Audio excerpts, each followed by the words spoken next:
Imagine, if you will, looking at a company that just stepped up to the microphone and told Wall Street that they are expecting 400% year-over-year revenue growth. Right, which immediately grabs your attention. Exactly. And on top of that, they are sitting on this massive, highly comfortable war chest of about $1.2 billion in cash. So just based on that, you're probably picturing this, you know, hyper-growth tech darling that's just printing money and dominating its space. You really are. But then you flip to the next page of their financials and you see a net margin of negative 18,000%. Yeah, that'll do it. It creates this profound, almost jarring whiplash for anyone reading the balance sheet. Whiplash is the perfect word for it, honestly. You go from envisioning this juggernaut to suddenly staring at, well, one of the most extreme cash burn profiles in modern public markets. It's wild. So, welcome to our deep dive on Aurora Innovation. Today, we're unpacking a massive stack of equity research to look at a company that is fighting tooth and nail to be the absolute leader in autonomous heavy trucking. It's a highly speculative, honestly fascinating growth story. It really is. Our mission today is to break it all down for you.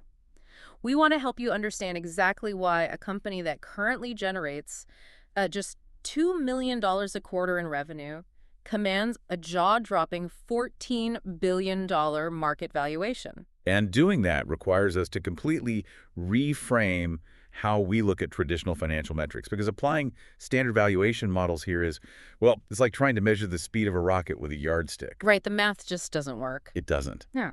What we are looking at is a classic cusp of commercialization story. This is a very specific, incredibly high-stakes phase in a deep tech company's life cycle. Where the vision hits reality, right? Exactly. It is the exact moment where the grand vision of what the company promises to be is violently colliding with the present-day reality of, actually funding that vision.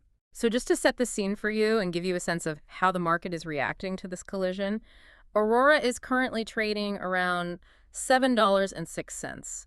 It's up over 4% on the session, and it's boasting an 83% year-to-date return. Which is massive momentum. Massive. Now, it has cooled off slightly since its peak earlier this year, but that is still incredible for a business burning cash at this astonishing rate. Oh, absolutely. But before we can even begin to understand the terrifying nature of that cash burn, we really have to look at what Wall Street is actually buying into here.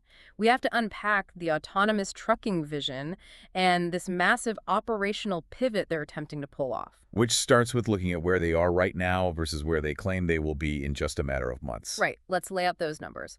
Aurora reported Q2 revenue of $2 million. That beat the $1.6 million consensus estimate, which, nice headline, but in the grand scheme of a $14 billion company... $2 million is essentially couch change. Exactly, it's nothing. Yet their full-year revenue guidance is projected to land between 14 and 16 million. That's where you get that 400% year-over-year increase at the midpoint. But mathematically, to get from $2 million a quarter to 16 million for the year, almost all of that revenue has to materialize out of thin air in the final months of the year. It's incredibly back-end loaded. Heavily relying on the fourth quarter, yeah. Yeah. And what the market is reacting to isn't just the sheer dollar amount, it's what that revenue actually represents. What do you mean by that?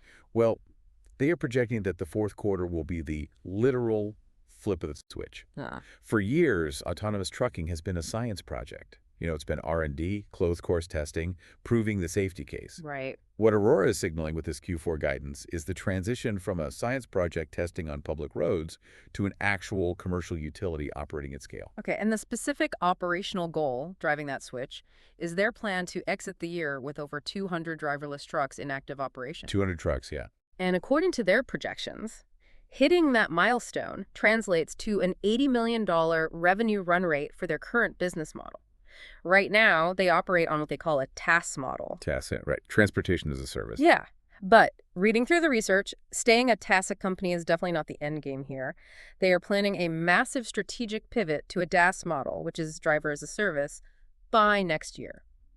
So, help us understand why this pivot is the entire linchpin for their long-term valuation. Well, the difference between TaaS and DaaS is basically the difference between a low-margin logistical nightmare and a high-margin software monopoly. Wow, okay. Yeah.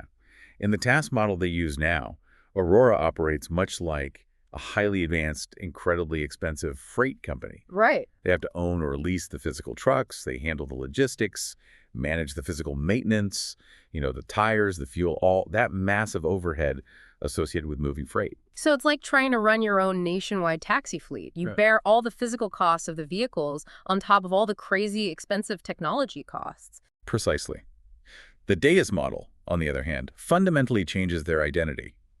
Under driver as a service, Aurora steps away from managing physical fleets. Okay, so what do they do instead? Instead, they essentially just license out the AI brain, the Aurora driver software, and the sensor suite to other massive fleet operators who already own thousands of trucks. Oh, I see. Yeah, Aurora stops paying for the tires and the oil changes and instead becomes a high-margin software provider. The research points out that this Deus model is expected to be substantially more profitable, becoming their predominant and eventually singular business model over the next couple of years. And to prove this isn't just, theoretical, they are backing it up with serious hardware and third-party validation right now. They recently launched the Aurora Driver 2 hardware, and they've secured a crucial partnership with Volvo. That Volvo partnership is huge. It really is. But what strikes me about it isn't just the brand name, it's the integration. They aren't just buying finished Volvo trucks and awkwardly bolting sensors onto the roof in some aftermarket garage, right? Not at all. Volvo is manufacturing these trucks specifically to integrate with Aurora's hardware straight off the assembly line, which just seems like a massive step toward actually scaling this DOS model. That factory-level integration is absolutely critical. When legacy builders like Volvo redesign their manufacturing lines to accommodate your autonomous hardware natively, it signals to the rest of the industry that this tech has passed the experimental phase. It's real now. It's very real. And furthermore, they just received third-party validation for their safety case. That is the foundational document proving to regulators and partners that their AI driver is statistically as safe or even safer than a human driver. The vision is undeniably compelling. I mean, the idea of licensing out an AI driver to the entire freight industry is a multi-billion-dollar concept. Oh, easily. But I have to play devil's advocate here for a second. Please do. Is an $80 million run rate by the end of this year actually realistic when they only managed to pull in $2 million this past quarter? Or is this just optimistic corporate math designed to keep investors hooked? You are entirely justified in being skeptical of that massive jump. Yeah. What we are seeing is a company that is pricing in perfect execution. Perfect execution. Exactly.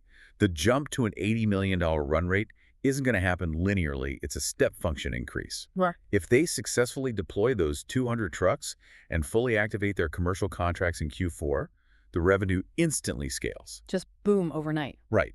The market is choosing to value Aurora not on the $2 million they made yesterday, but on the profound implications of successfully proving they can operate 200 trucks without safety drivers tomorrow. So if they hit that target, it validates the entire dose thesis. Exactly.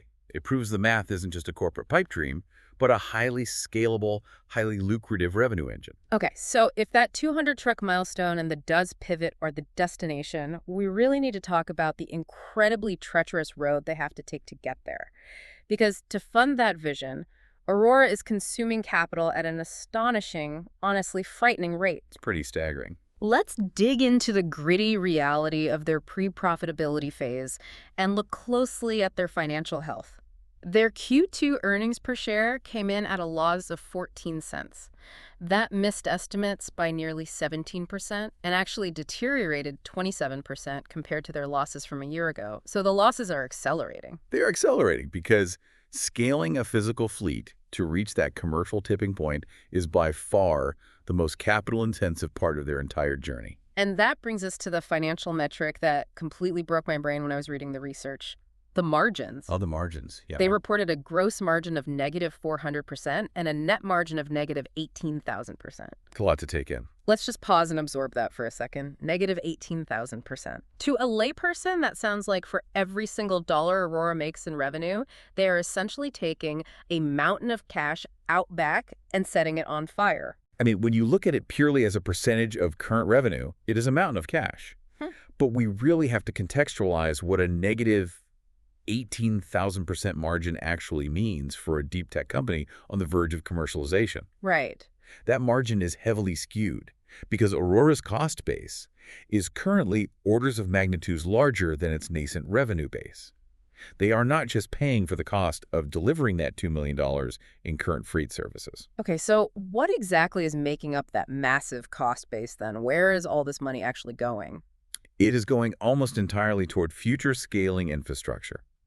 You have to think about capital expenditures, or CapEx. Okay.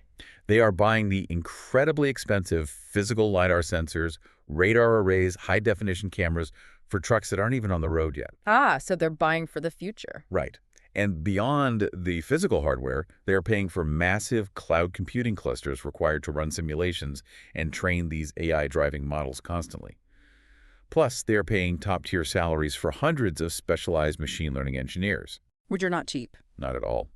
So that negative 18,000% margin isn't reflecting the poor unit economics of a single truck ride. It is reflecting the cost of building a multi-billion-dollar corporate and technological infrastructure that currently sits on top of a revenue stream that has barely begun to flow.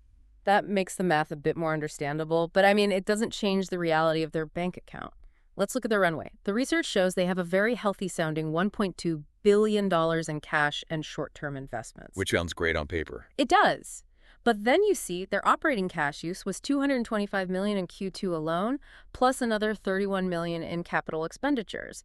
And looking ahead, they are guiding for a quarterly cash burn of roughly $190 to $220 million for the rest of the year, alongside $150 million in CapEx. Which is a huge outflow. Huge. If you do the basic division on that burn rate, that $1.2 billion war chest only buys them about 5 to 6 quarters of runway. And this right here is the central high-stakes tension of the entire stock. They're in an absolute race against the clock. Yeah. They desperately need to deploy those 200 trucks and transition to that higher-margin DaaS model to start generating meaningful offsetting cash flow before that 5 to 6 quarter window closes. Because if they don't. Because if they fail to hit those milestones and the cash reserves dip too low, they will be forced to go back to the public markets to raise capital.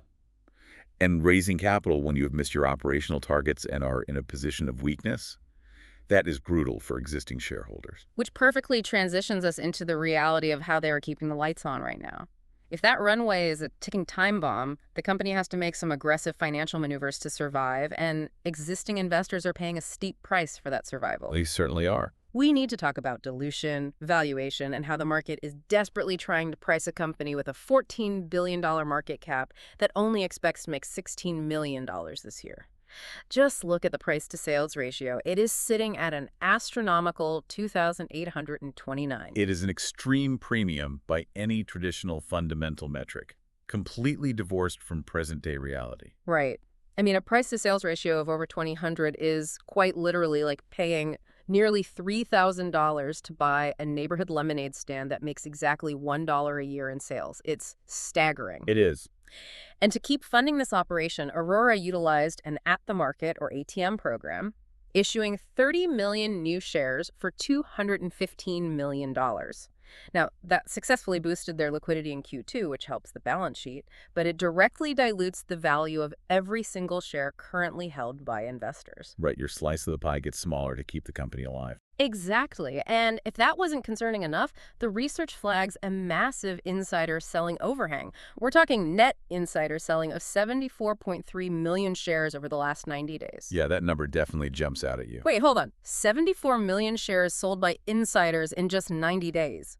As an investor, seeing company executives and insiders dump that much stock onto the open market just as the company is supposedly hitting its biggest commercial milestone, that would make me hit the panic button immediately. It looks like a mass exodus. It does, yet analyst sentiment remains moderately bullish overall.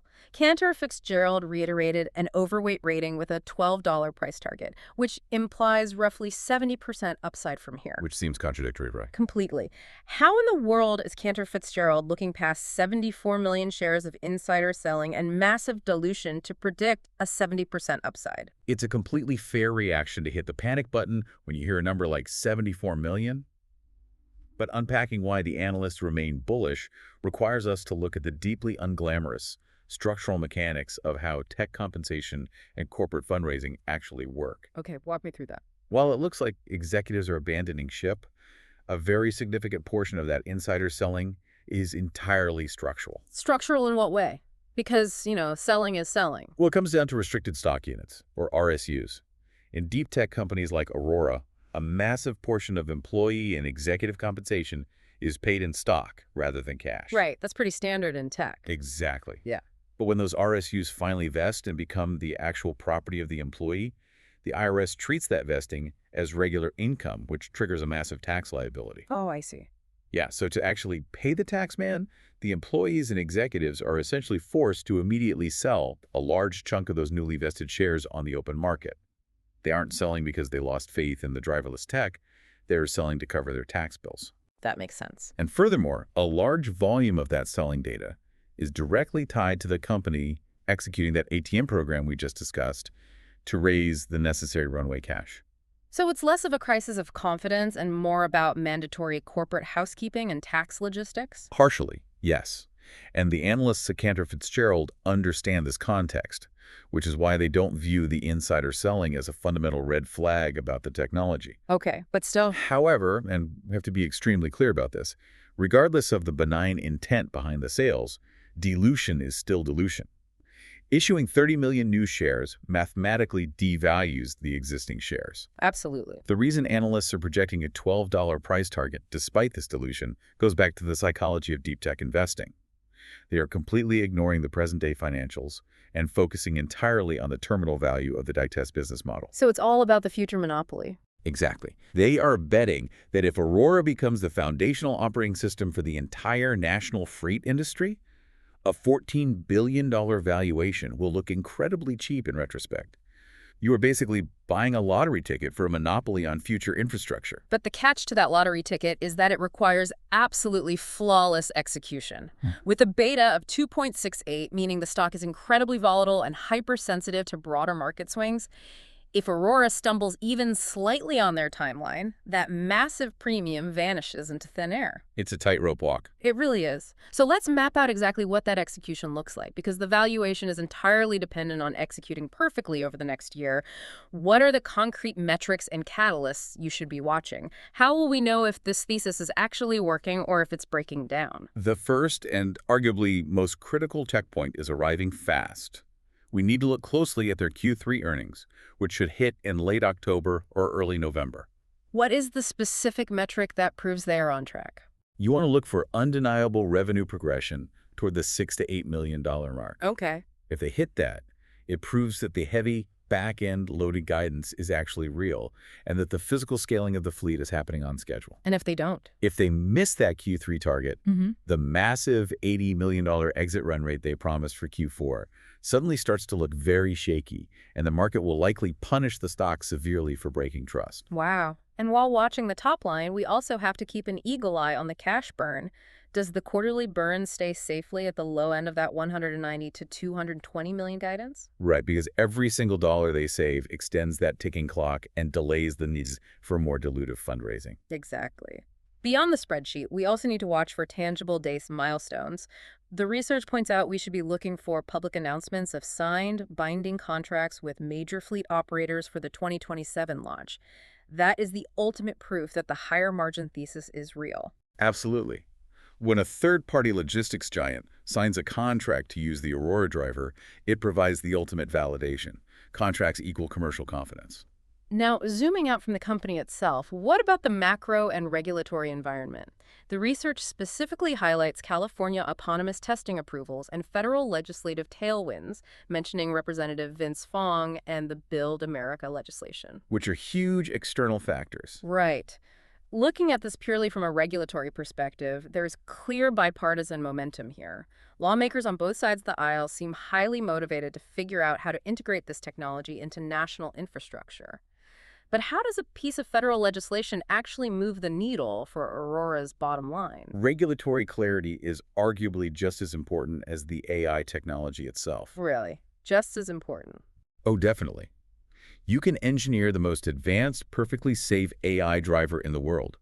But if the regulatory framework requires that truck to stop at every single state border because the autonomous driving laws change from Texas to New Mexico to Arizona, you don't have a viable national freight business. You'll have a logistical nightmare. Exactly. Federal legislation like the Build America initiative aims to create uniform interstate frameworks for autonomous vehicles.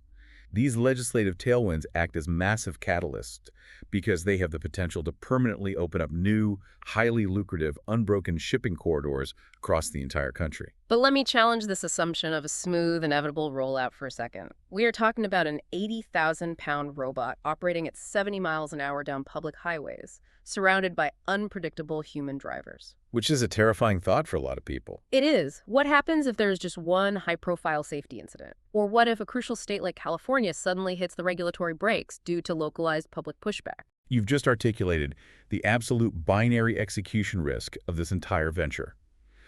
The path to recovery and sustained growth for Aurora is highly plausible, but it is incredibly, almost terrifyingly narrow. A tightrope, like you said. Yeah.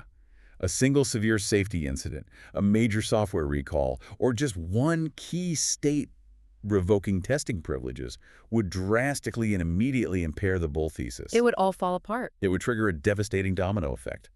Regulatory pushback delays the 200-truck rollout, which means they burn through their remaining cash reserves without generating the projected revenue, which then forces them into a highly dilutive capital raise from a position of distress, which ultimately crushes the stock price.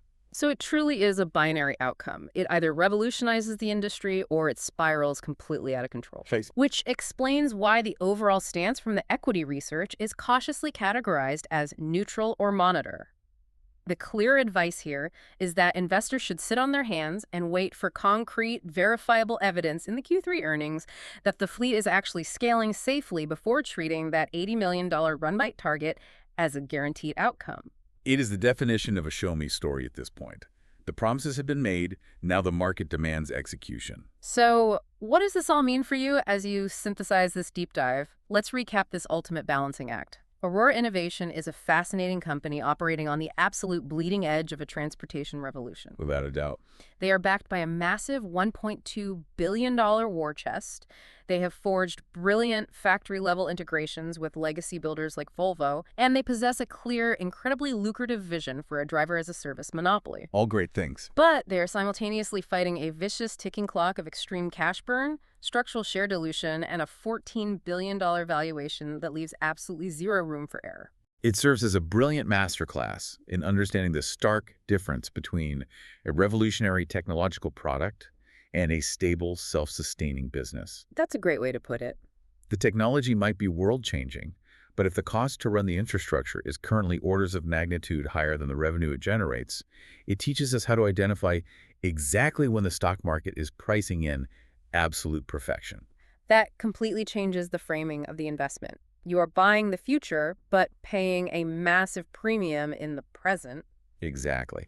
And if we connect all of this financial and technological analysis to the broader macroeconomic picture, I want to leave you with a final thought to ponder. Okay, what is it? We've spent this entire deep dive dissecting hardware, margins, and regulations, but we haven't touched on the most volatile variable of all. Which is? The human element, specifically the truck drivers. Ah, the labor dynamics of replacing humans with AI. Exactly. If Aurora successfully navigates this narrow path, launches their Dales model in 2027, and begins achieving widespread adoption, how will the ongoing national freight driver shortages and shifting labor dynamics actually react? That is a huge unknown. It is. On one hand, the logistics industry has been desperate for drivers for years, so this AI solution could be embraced as the ultimate salvation for a crippling supply chain labor crunch. Right, they need the help. But on the other hand, could we see intense friction, organized strikes, or fierce localized political pushback just at the exact moment Aurora needs rapid adoption the most? Like the union stepping in to block it. Exactly. The autonomous technology might finally be ready, and the federal legislation might be in place, but is the American labor market actually ready to absorb this kind of disruption without a fight? That is a fascinating, incredibly complex question that goes way beyond a simple balance sheet analysis. It's a stark reminder that no tech company, no matter how advanced, operates in a vacuum. We highly encourage you to keep digging into the transportation sector's rapid evolution, because whether you're looking at the shifting technology, the high-stakes finance, or the massive labor impact, this industry is fundamentally changing faster than ever before. And every aspect of that change brings us right back to that initial whiplash-inducing paradox. The profound collision of a brilliant futuristic vision with the incredibly gritty reality of a negative 18,000% net margin. Thank you for joining us for this deep dive. Keep asking the hard questions, keep looking past the headlines, and we'll catch you next time.